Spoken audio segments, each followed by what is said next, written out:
반갑습니다. 자, 오늘은 18강 우리가 투자자산 운용사에서 제3장 기본적 분석을 하도록 하겠습니다. 자, 보통 먼저 우리가 1번에 정권 분석은 기본적 분석과 기술 분석 및 포트폴리오 분석으로 분류된다. 뒤에 이제 하겠지만은 이 중 기본적 분석과 기술 분석 나왔습니다.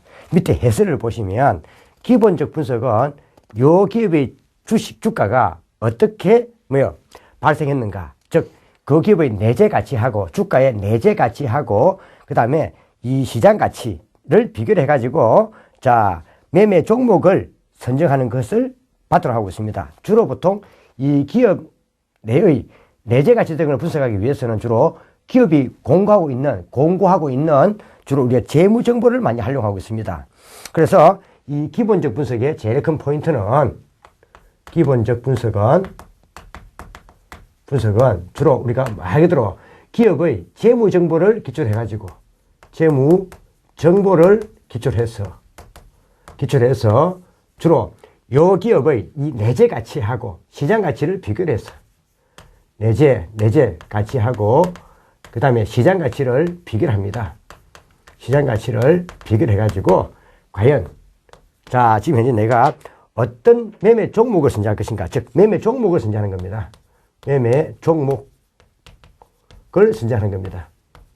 즉 어떤 내가 주식을 살까 이런 것을 분석한다 이 말입니다. 어떤 주식을 사고 어떤 주식을 팔 것인가 이런 걸 분석하는 게 바로 기본적 분석의 주목적이 됩니다. 그런데 기술적 분석은 주로 보통 이 말 그대로 과거의 주가나 과거의 주가 주식시장에서 증권시장에서 과거의 주가나 또는 말 그대로 거래량의 변동 양상, 어떤 증권이 많이 팔리고 하다는 거래량의 변동 양상의 변동 이런 것을 분석을 해가지고 자 주로 지금 내가 이 매매 시점, 이 타이밍 언제 내가 사고 팔까 하는 요 매매 타이밍을 주로 따져냅니다. 매매 시점을 우리가 선정하는 겁니다. 즉 사고 팔고 하는 요 시점. 그러니까 기본적 분석이 말 그대로 내가 어떤 정권을 내가 살까 팔까 이걸 선정하는 것이라면, 기술 분석은 과거의 주가나 거래량을 변동을 파악해 가지고 내가 언제 사고 팔까 이걸 선정하는 게 기술 분석의 주로 포인트 됩니다. 그래서 기술 분석은 주로 우리가 뒤에 가면 도표라든지 차트 이런 걸 많이 이용하고 있습니다. 추세 분석을 이용하고 있습니다. 자, 근데 이 기술 분석은 증권 시장에서 사람들이 지금 주가가 어떻게 흘러가며 거래량이 어떻게 흘러가는가 하는 투자자의 심리 이런 것도 우리가 파악이 가능합니다. 근데 기본적 분석은 말 그대로 기업 자체의 재무 정보를 기초로 해가지고 정권 등의 내재 가치와 시장 가치를 비교하기 때문에 투자자의 심리 상태는 파악하기가 어렵다 이 말입니다. 자, 이걸 한번 이야기 보죠. 자, 다음. 그러면은 1번에 옳지 않은 건 나왔습니다. 자, 1. 주가 예측 과정에서 기본적 분석은 주로 재무 정보를 활용합니다. 예를 들면 재무 정보니까 자, 보통 기업에서 외부에 공개되고 있는 재무 상태표라든지 포괄 손익 계산서라든지 현금 흐름표라든지 그 다음에 자본 변동표 또는 주석 이런 걸 이용해 가지고 자, 과연 이 기업의 주식의 내재 가치보다 말 그대로 요 시장 가치가 저평가되어 있는가 고평가되어 있는가 이걸 보는 겁니다. 그래서 저평가된 것 같으면은 그런 주식은 매수해야 되고 고평가된 것은 매도해야 되겠죠. 자, 이런 사고 파는 주식의 종목을 결정해내는 겁니다. 자, 그럼 1번은 하자 없죠. 그래서 기술 분석은 재무 정보를 활용하는 것이 아니라 거래소를 통해 가지고 주가나 거래량의 변동 양상을 파악하는 겁니다. 자, 이 기본적 분석은 경제 요인, 산업 요인, 기업 요인 등의 주가 변동 원인을 분석하지만 기술적 분석은 정권의 가격이라든지 거래량의 변동 양상, 즉 다시 말하면 거래소 등을 통해 가지고 보는 겁니다. 과거의 추세나 패턴 이런 거 보는 겁니다. 도표 이런 거 활용하는 겁니다. 기본적 분석의 주목적은 정권의 내재 가치를 분석해 가지고 과소평가된 이런 정권은 매수해야 되죠. 매입을 하고 과대평가된 것은 매각해야 돼. 매도해야 되겠죠. 자, 찾는 것이고, 기술적 분석의 목적은 말 그대로 미래의 주가를 예측을 해가지고 뭘 통해서 과거의 주가나 거래의 변동 양상을 기초로 해가지고, 자, 미래의 주가를 예측해서 정권의 매매 시점, 그 타이밍을 찾는 겁니다. 자, 기본적 분석은 기술적 분석에서 파악할 수 없는 투자자의 심리 상태도 파악할 수 있다. 바뀌었죠? 상이. 오히려 거래소를 통해 가지고 주가가 흘러가는 것. 또 그 다음에 자, 거래량의 변동 이런 걸 파악할 수 있는 것은 주로 이는 기술적 분석입니다. 근데 기본적 분석은 기업의 재무 정보를 하려고 하기 때문에 투자자의 심리 상태는 알 수 없습니다. 왜? 재무 정보는 말 그대로 수리적으로 나와 있는 것만 따지는 거죠. 그래서 바꿔야 되겠죠. 기술적 분석은 기본적 분석에서 파악할 수 없는 투자자의 심리 상태도 파악할 수 있다. 이렇게 바꿔줘야 되겠죠. 그 답은 4항이 틀렸네요. 다음 2번. 자, 갑사의 전년도 배당은 주당 2,000원이고 배당 수익률은 10%이다. 이 회사의 배당 성향은 60%이고 그 다음 자기 자본 이익률은 25%일 때 항상 즉 정률 성장 모형으로 평가한 이 회사의 적정 주가는 얼마일까? 이 말이에요. 그죠? 그래서 지금 현재 여기 나와 있는 것은 항상 성장 모형이기 때문에 이 항상 성장 모형으로 주가 분위기 좀 봐도 됩니다. 조금이 고급 문제입니다. 조금 고차 문제인데 요거는 현재 주가는 1년 후 예상되는 차기 배당액, 그러니까 한 해 후에 예상되는 1기 후에 배당에다가 예상 배당액입니다. 이따가 요구 수익률에서 배당 성장률을 뺀 값. 또 다시 말하면 이거 뭐예요? 자, 지금 현재 올해 배당액에다가 1 플러스 배당 성장률 자체를 갖다가 이걸 곱한 값에다가 다시 요구 수익률에다가 배당 성장률을 뺀 값을 나눠도 주가가 나옵니다. 근데 이 요구 수익률 자체는 한번 봐야 되죠. 요 요구 수익률은 배당 수익률에다가 배당 성장률을 합반값과 같습니다. 물론 이건 뒤에 앞에 우리가 봤지만은 이거는 SML 다시 CAPM 모델로서 구할 수도 있습니다. 자, 배당 성장률은 요 배당 성장률 요 G는 사내 유보가 많이 되면 될수록 그만큼 기업은 많이 성장을 하겠죠. 배당 성장을 하겠죠. 에다가 자기 자본 이익률을 곱한 것 같습니다. 그 다음에 사내 유보율은 자, 회사 안에 사내 유보되어 있는 겁니다. 배당되지 아니하고 이거는 이래다가 배당된 배당 성향을 뺀 것 같습니다. 자, 한번 봐두시죠. 그래서 밑에 보니까 한번 계산해 보죠. 그래서 이거는 이 기업의 주가를 구해봐라 했습니다. 자, 그러면 지금 현재 보니까 전년도 배당이 2,000원이죠. 그럼 전년도 배당이 2,000원이니까 일단 요 2,000원에다가 자, 만약 이게 전년도가 아니라 1기 후 배당 예상액 같은 거 바로 하면 되겠죠. 자, 하면 되겠네. 이거는 전년도 다시 말해서 뭡니까? 이 전년도 배당액에다 이 주는 2,000원이고 그 다음에 이제 이거는 이 공식을 해야 되겠네요. 그죠? 이 공식을 해야 되겠네요. 자, 1 플러스 배당 수익률이 나왔네요.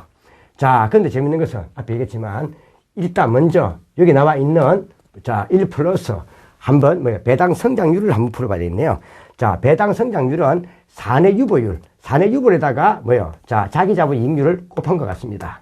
그럼 자, 유동 여기 보니까 자, 사내 유보율 얼마죠? 사내 유보율이 자, 나왔습니다. 근데 배당 성향이 60%니까 배당 성향이 60%니까 60%. 자, 60%니까 0.6이죠. 0.6입니다. 0.6이니까 사내 유보율은 1에서 0.6을 빼면 사내 유보율은 0.4가 되겠죠. 자, 그래서 0.4가 되고 사내 유보율은 0.4가 되고 그다음 자, 자기 자본 이익률은 25%라고 했습니다. 25%. 자, 25%니까 얼마예요? 0.25죠. 0.25입니다.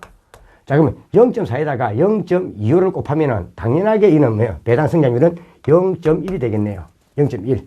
자, 그러면 자, 배당 성장률이 0.1이니까 0.1을 대주고 자, 또 한 개 더 보니까 요구 수익률 풀어봐야 되는데 요구 수익률은 배당 수익률이 지금 현재 보니까 10%입니다. 0.1이죠. 10% 되고 그 다음에 앞에 배당 성장률이 0.1이니까 요구 수익률은 0.2가 되겠습니다. 그럼 자, 요구 수익률이 0.2니까 0.2에다가 자, 다시 요치 배당 성장률 0.1을 빼야 되죠. 0.1 빼면 되겠네요. 자, 그러면 요 값을 풀면 자, 지금 현재 얼마 되죠? 자, 2,200이 되죠. 2,200. 자, 2,200이 되겠습니다. 2,200을 0.1로 나누면은 22,000이 되겠네요. 그래서 답은 22,000. 답은 3번이 되겠습니다. 그래서 이건 전체적으로 이건 조금 복합적인 문제지만 제가 이 문제는 시험에 이렇게 복잡은 안 나옵니다. 이 전체 한번 이해해 주라고 제가 한번 케이스 문제로 이어본 좀 고급 문제입니다. 그래서 한번 문제 풀어보면서 한번 뜻만 이해는 해주세요. 공식만. 간단하게 무시는 거니까. 자, 좀 복합 문제이기 때문에 어렵다 생각하지 말고 한강에 돌아가는 각각의 공식만 좀 정리해 주세요. 크게 문구보다 한 개 놓을 수 있습니다. 답은 22,003번이 되겠네요. 다음. 자, 거기에 대한 내용을 지금 현재 이번에 있는 그 해설에 제가 이어놨습니다. 자, 되고요. 다음. 근데 만약에 그 박스에 이번 해설에 제로 성장 모형 같으면은, 제로 같으면은 뭐가 없는 겁니까?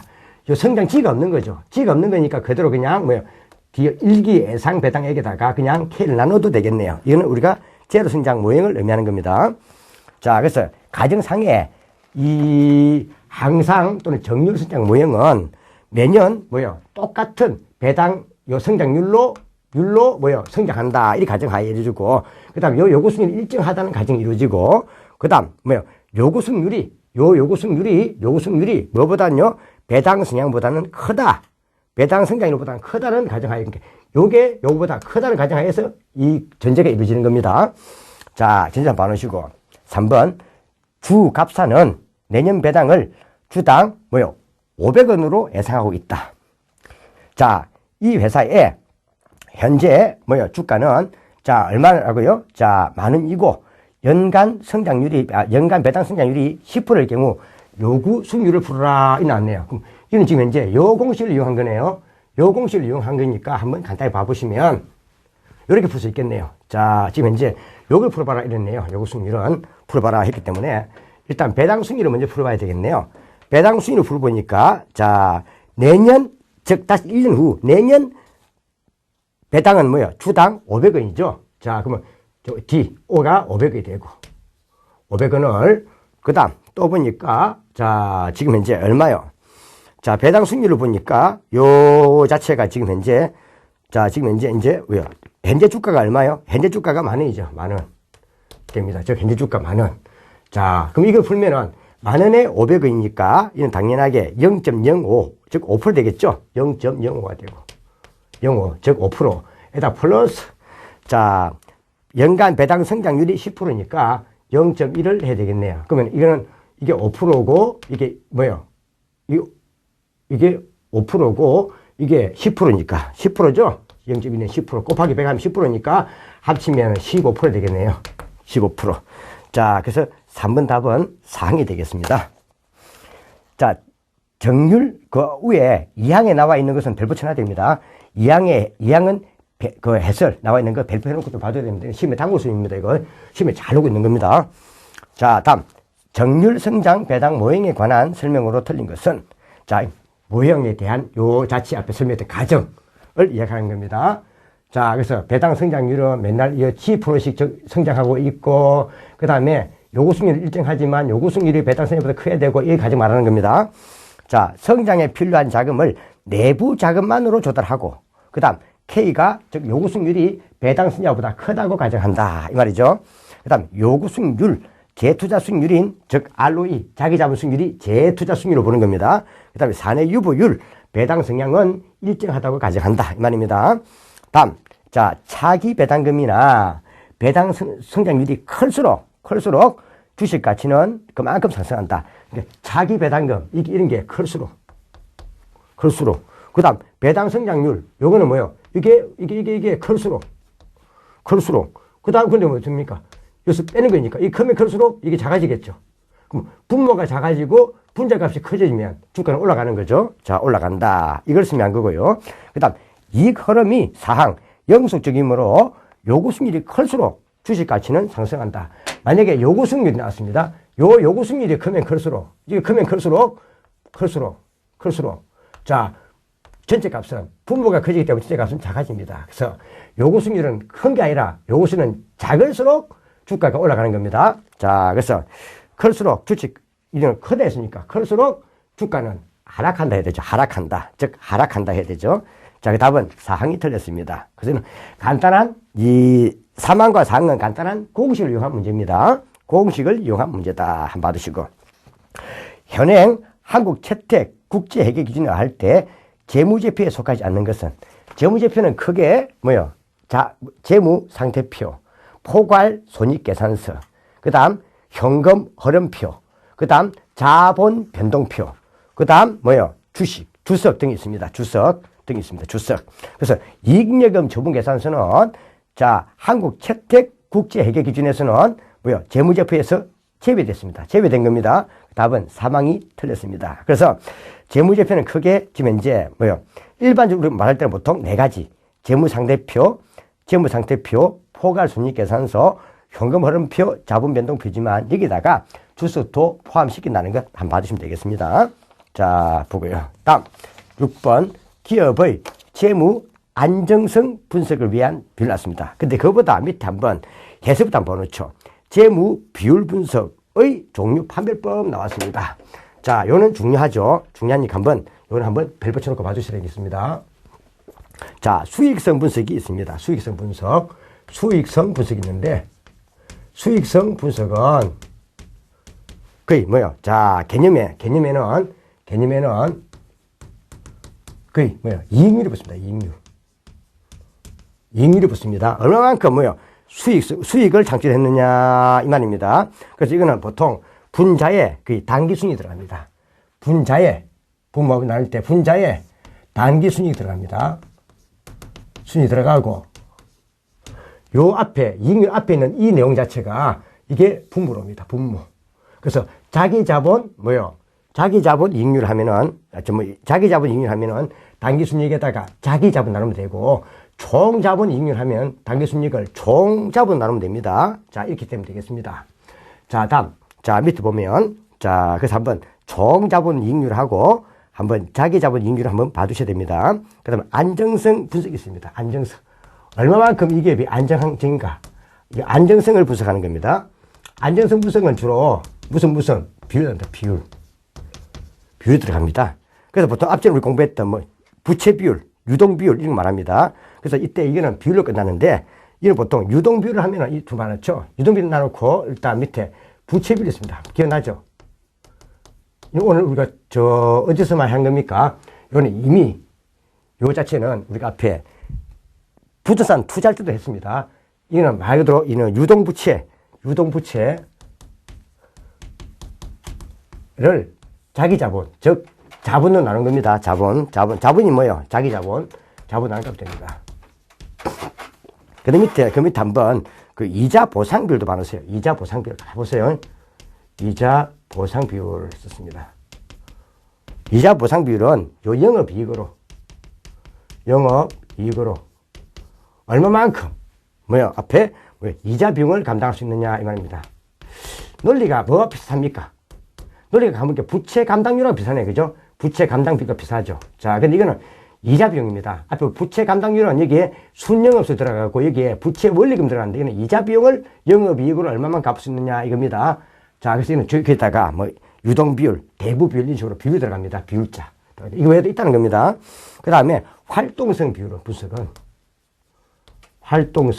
분석은 이 말도 재고사인 것이 매출액을 몇 번 회전시켰느냐 이 말입니다. 그래서 이는 주로 회전율 합니다. 회전율 들어갑니다. 여기 좋죠. 자, 그럼 이런 말 그대로 이런 회전이니까 활동성이죠. 히읗자 회전율 들어갑니다. 그래서 이는 뒤에 가면은 자, 으신데 위에는 매출액이 들어갑니다.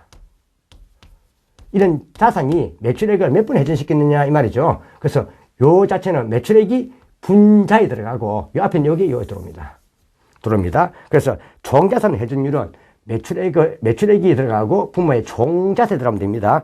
재고자산 회전율은 이게 재고자산에 들어가면 됩니다. 이건 몇 회 회전했느냐 하는 것이 회로 보통 이야기합니다. 그 다음 한 개 더 이제 놓은 게 성장성 분석이 있습니다. 얼마나 성장했느냐 이 말이죠. 그래서 이거는 주로 정가율입니다. 정가율 들어가는데 요거는 뒤에 보면은 이는 단기에서 뭐뭐에서 정기물 빼는 겁니다. 정기 뺍니다. 이게 재고자산일 수도 있고 재고자산 정가율 다 좋습니다. 매출 정가율도 있을 수도 있습니다. 자, 이게다가 다시 분모에는 정기 들어갑니다. 그래서 이게 여기 들어가는 거죠. 여기 들어가는 겁니다. 그래서 밑에 분모에는 정기가 들어간다는 겁니다. 그래서 이는 말 그대로 얼마만큼 뭐요? 증가했느냐 이 말입니다. 그래서 성장률이다 이 말. 증가했느냐. 자, 이걸 이야기하는 겁니다. 그래서 이것도 한번 봐주셔야 됩니다. 그러면 6번에 기업의 재무 안정성 분석을 위한 재무 비율과 가장 거리가 먼 것 했습니다. 안정성이 들어가려면은 비율자가 와야 됩니다. 비율. 무슨 비율자 들어가야 됩니다. 이익육자가 들어가면 이는 수익성 분석입니다. 그래서 자, 6번에 보니까 뭐예요? 고정 비율. 그 다음에 이자 보상 비율, 부채 비율 다 좋은데 자기 자본 이익률은 앞에 이익률 들어갔죠? 이익률 들어간 것은 이거는 이익이 수익이잖아요. 이는 수익성 분석의 내용입니다. 답은 사항이 틀렸습니다. 다음, 자, 보죠. 7번. 재무 비율 분석의 개념에 대한 산식으로 틀린 것은 해두었습니다. 총 자본 이익률은, 이 이익률이죠. 그럼 이게 뭐가 들어갑니까? 총 자본이 들어가야 됩니다. 총 자본이 들어가야 되죠. 그러니까 단기 순이익을 총 자본 나눈 값에다가 곱하기 100 하면 되겠죠. 100분율이니까. 자, 그 다음에 총자산 증가율이 나왔습니다. 증가율. 자, 증가율은 요 공식이죠. 그럼 여기 뭐가 와야 되겠습니까? 총자산 증가율이니까 단기 총자산에서 전기 총자산을 뺀 값을 다시 전기 총자산 나눈 값이 와야 됩니다. 그래서 이거는 단기 말 총자산이 아니라 전기 말 총자산이겠죠. 자, 요게 포인트 맞춘 거네요. 답이 2번이 틀렸습니다. 이자 보상 비율은 앞에 요 공식이죠. 영업이익을 이자 비율로 나눈 값이 됩니다. 영업이익으로 이자 비용을 몇 번 상환할 수 있는가 하는 비율입니다. 다음 총자산 회전율이 나왔습니다. 회전율은 요거죠. 그러면 매출액을 총자산으로 나누면 되겠습니다. 자, 다음. 자, 됐고요. 그 답은 2번이 되겠네요. 자, 보시고 다음 넘어가면 한번 공식 모아서 한번 봐주셔야 되겠네요. 자, 8번. 주 고시의 재무자료가 다음과 같을 때 총자본 회전율을 구하면 나왔습니다.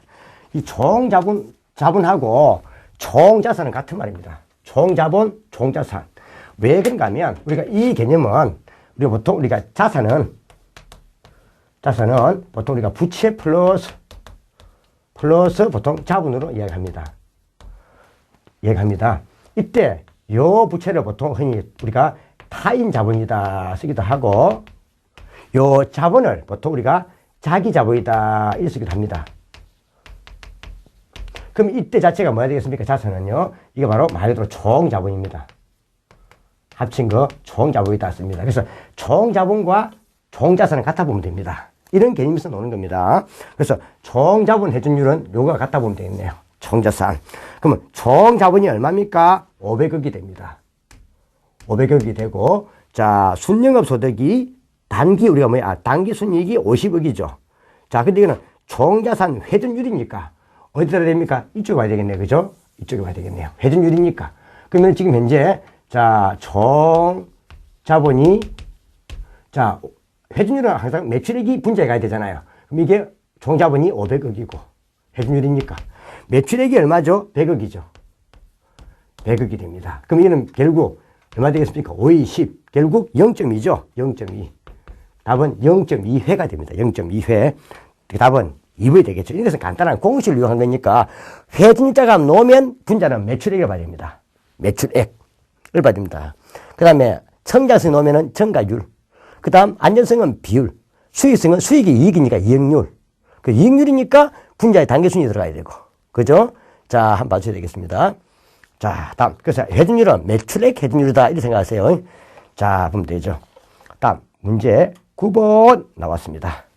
자, 일단 물어보는 게 제일 밑에 보니까 추가로 조달할 수 있는 적정 부채 규모는 물어봤네요. 적정 부채 규모를 물어봤네요. 자, 이걸 먼저 푸시려면 자, 한번 보시면 자, 지금 현재 그 위에 한번 적정 부채를 풀어야 되는데 가만히 보니까 자, 추가적으로 조달할 수 있는 적정 부채 규모니까 가만히 보니까 첫 줄에 제일 끝에 주 행복은 적정 이자 보상 비율을 6으로 보고 있죠. 그럼 적정 이자 보상 비율이 얼마예요? 적정 이자 보상 비율이 6이죠. 적정 이자 보상 비율이 6이 됩니다. 이거는 이자 보상 비율은 앞에 얘기했지만 영업이익, 그죠? 영업이익으로 이익으로 이자 비용을 몇 번 갚을 수 있느냐 이 말입니다. 이자 비용이 들어갑니다. 이자 비용이 들어갑니다. 지금 현재 보니까 적정 부채 규모니까 요 이자 비용 여기서 포인트가 나오겠네요. 자, 요 문제는 시험에 잘 나오고 있는 문제입니다. 이걸 이용한 문제는. 그래서 영업이익이 얼마나 했습니까? 1억 8천만 원. 1억 8천이니까 1.8억 됩니다. 그러면은 이자 비용은 얼마 나와야 되죠? 이자 비용은 자 1억 8천을 6으로 나누면 이걸 넘기면 이항시키면 나누면은 3, 6, 18 3천만 원이 됩니다. 이자 비용은 3천만 원입니다. 그럼 지금 현재 이 사람이 이자 비용으로 3천만 원을 지불하고 있다는 뜻입니다. 그러면 재밌는 것은 지금 현재 자 지금 이자 비용 자체가 3천만 원이니까 쓰고 있는 게 3천만 원이니까 3천만 원인데 자 지금 현재 보니까 뭐요? 저 이자 비용 우리가 쓸 수 있는 이자 비용은 3천만 원인데 지금 벌써 밑에 보니까 두째 줄의 마지막에 현재 부채 규모가 2억이 됐습니다. 그럼 부채가 2억이니까 지금 2억에다가 곱하기 얼마요? 지금 밑에 이자율이 얼마? 자금 조달 이자율이 10%니까 0.2, 0.1. 그럼 지금 현재 벌써 2천만 원을 쓰고 있는 거네요. 쓰고 있으니까는 지금 추가로 더 이자를 쓸 수 있는 것은 1천만 원 됩니다. 1천만 원만큼 뭐요? 추가로 지급 가능한 이자입니다. 추가 지급 가능 이자가 됩니다. 이자. 이건 이자니까. 자, 그럼 1천만 원 됩니다. 그러면 부채가 적정 부채 곱하기 이자를 해야 되는데, 근데 이자는 제일 끝줄에 단 내년의 자금 조달 이자율도 10%로 동일해 보고 있습니다. 그럼 이때 또 똑같이 10%니까 0.1 되겠네요. 이랬을 때, 이게 지금 현재 추가 될 수 있는 것은 1천만 원 했죠. 1천만 원입니다. 그러면은 우리가 추가 조달할 수 있는 부채는 얼마 될까? 이 말입니다. 그럼 이거는 결국 1천만 원을 0점 나누면 되겠네요. 나누면은 결국 얼마요? 1억이 되겠네요. 그래서 추가로 부채를 더 조달할 수 있는 것은 1억이 되겠습니다. 그 정답은 1번이 되겠네요. 그래서 이 문제는 시험에 이상하게 많이 나오고 있습니다. 그래서 한번 봐두셔야 되겠습니다. 다음 10번 기업의 레버리지 분석. 요 레버리지 분석을 같은 말로 지렛대 효과다 쓰기도 합니다. 레버리지가 부채잖아, 부채. 부채를 활용해가지고 뭐요? 더 큰 이익을 증폭시키는 효과입니다. 그래서 우리가 레버리지 분석에서 보면 레버리지 분석은 크게 우리가 세 가지를 봅니다. 첫째가 영업 레버리지도. 영업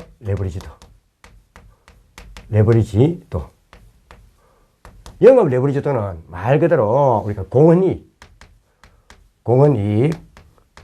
공헌이익은 말 그대로 매출액에서 그대로 뭐요?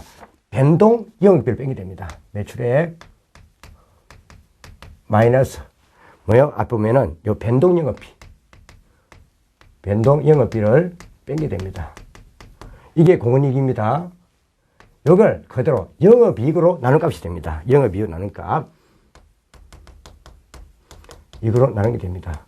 영업이익은 요 공헌이익에서 자, 뭐야? 고정 영업비를 뺀 값이 됩니다.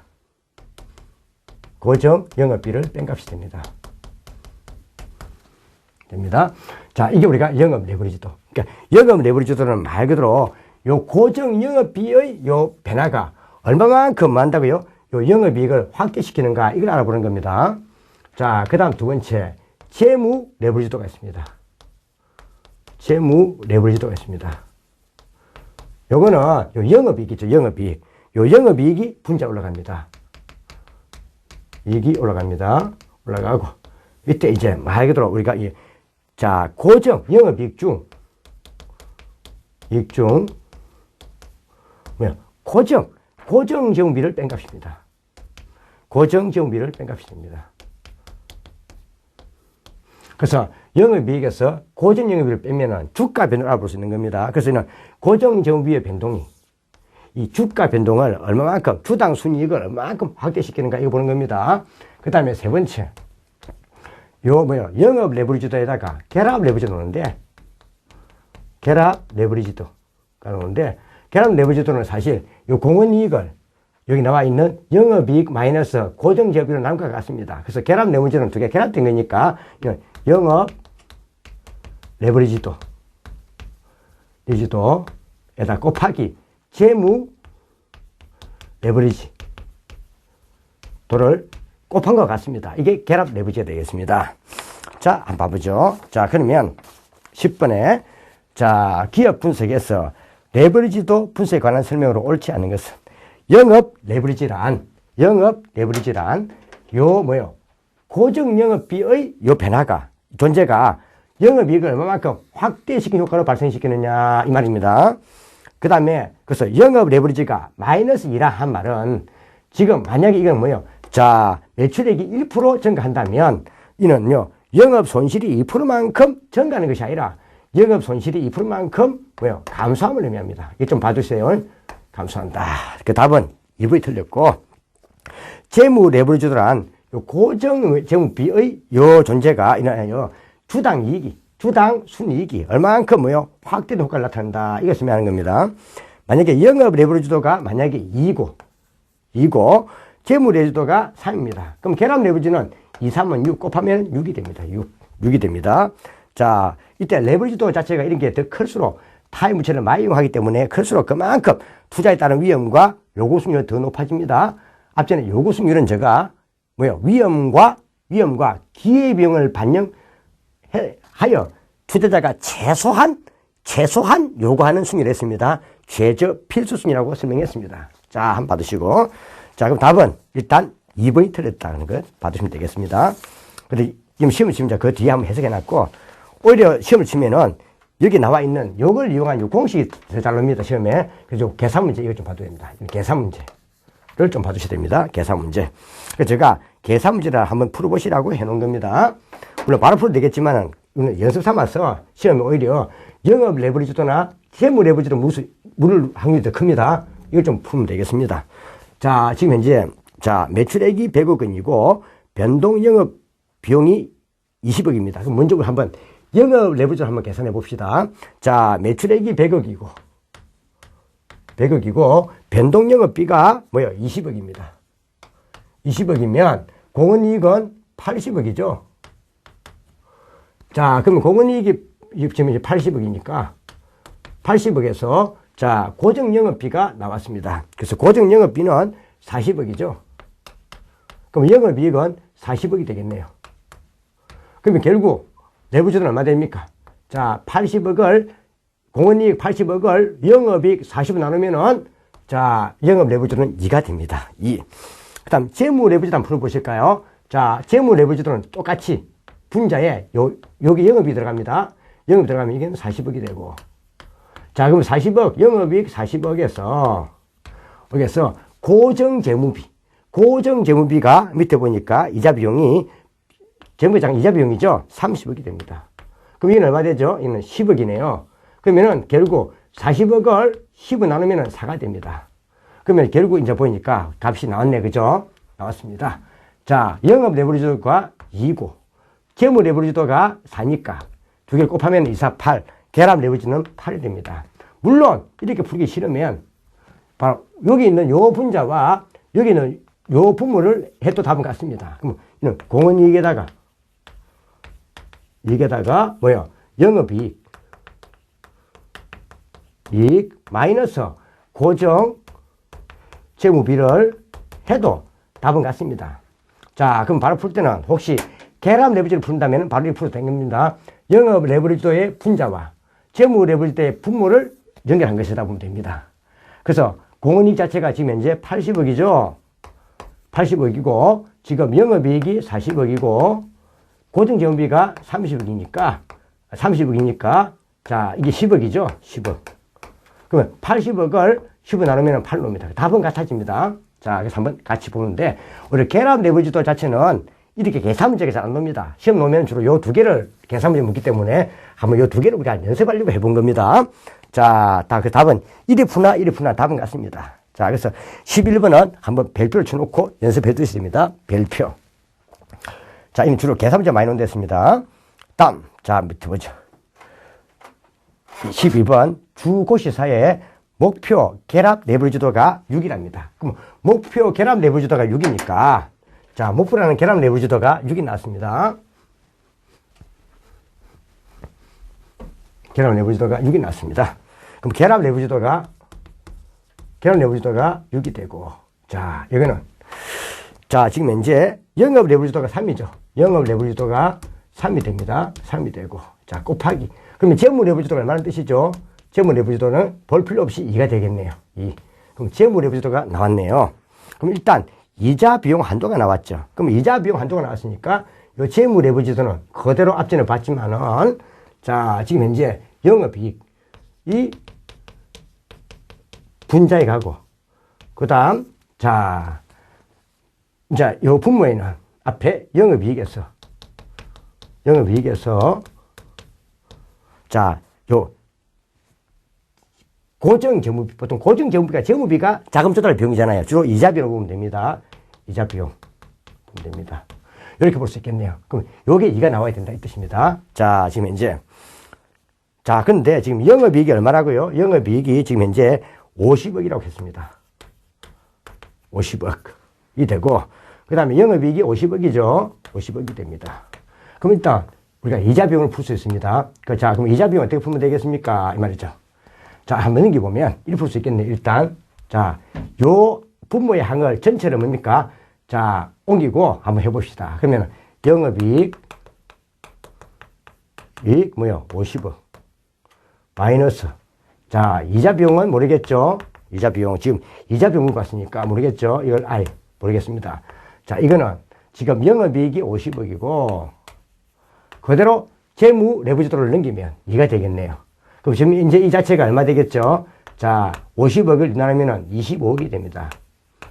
그럼 이자 비용 얼마 될까요? 이자 비용은 이걸 넘기면 볼 필요 없이 이자 비용은 25억에서 뭐요? 50억에서 25억을 뺀 값이니까 볼 필요 없이 이자 비용은 25억이 돼야 되겠죠? 25억이 돼야 되겠죠? 25억이 되겠습니다. 25억이 되겠습니다. 그 답은 1번이 되겠네요. 자, 1번이 되겠습니다. 자, 여기까지 하고 오늘 한 요 자체도 상당히 좀 중요한 내용들이니까 여기까지 하고 좀 쉬었다가 19강을 하도록 하죠. 자, 수고하셨습니다.